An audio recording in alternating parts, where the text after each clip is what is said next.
Revelation chapter 18. After this I saw another angel descending from heaven with great authority, and the earth was illuminated by his glory. And he cried out in a mighty voice, "Fallen, fallen is Babylon the Great. She has become a lair for demons and a haunt for every unclean spirit, every unclean bird, and every detestable beast. All the nations have drunk the wine of the passion of her immorality. The kings of the earth were immoral with her, and the merchants of the earth have grown wealthy from the extravagance of her luxury." Then I heard another voice from heaven say, "Come out of her, my people, so that you will not share in her sins or contract any of her plagues. For her sins are piled up to heaven, and God has remembered her iniquities. Give back to her as she has done to others. Pay her back double for what she has done. Mix her a double portion in her own cup. As much as she has glorified herself and lived in luxury, give her the same measure of torment and grief. In her heart she says, 'I sit as queen, I am not a widow and will never see grief.' Therefore her plagues will come in one day, death and grief and famine, and she will be consumed by fire, for mighty is the Lord God who judges her."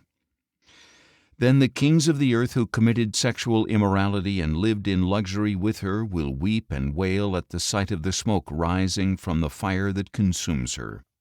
In fear of her torment they will stand at a distance and cry out, "Woe, woe to the great city, the mighty city of Babylon, for in a single hour your judgment has come."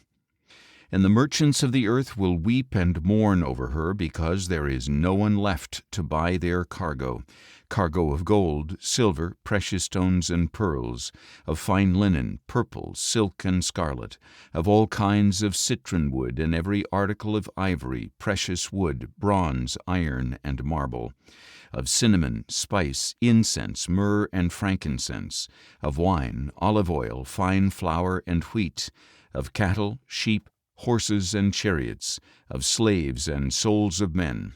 And they will say, "The fruit of your soul's desire has departed from you. All your luxury and splendor have vanished, never to be seen again." The merchants who sold these things and grew their wealth from her will stand at a distance in fear of her torment.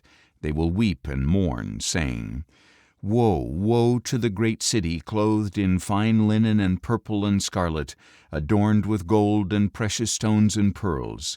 For in a single hour such fabulous wealth has been destroyed." Every shipmaster, passenger, and sailor, and all who make their living from the sea will stand at a distance and cry out at the sight of the smoke rising from the fire that consumes her. "What city was ever like this great city?" they will exclaim. Then they will throw dust on their heads as they weep and mourn and cry out, "Woe, woe to the great city, where all who had ships on the sea were enriched by her wealth, for in a single hour she has been destroyed." Rejoice over her, O heaven, O saints and apostles and prophets, because God has pronounced for you his judgment against her.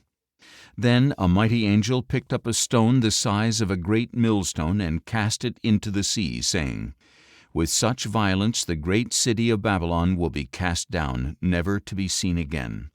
And the sound of harpists and musicians, of flute players and trumpeters will never ring out in you again. Nor will any craftsman of any trade be found in you again, nor the sound of a millstone be heard in you again. The light of a lamp will never shine in you again, and the voices of a bride and bridegroom will never call out in you again, for your merchants were the great ones of the earth, because all the nations were deceived by your sorcery." And there was found in her the blood of prophets and saints and of all who had been slain on the earth.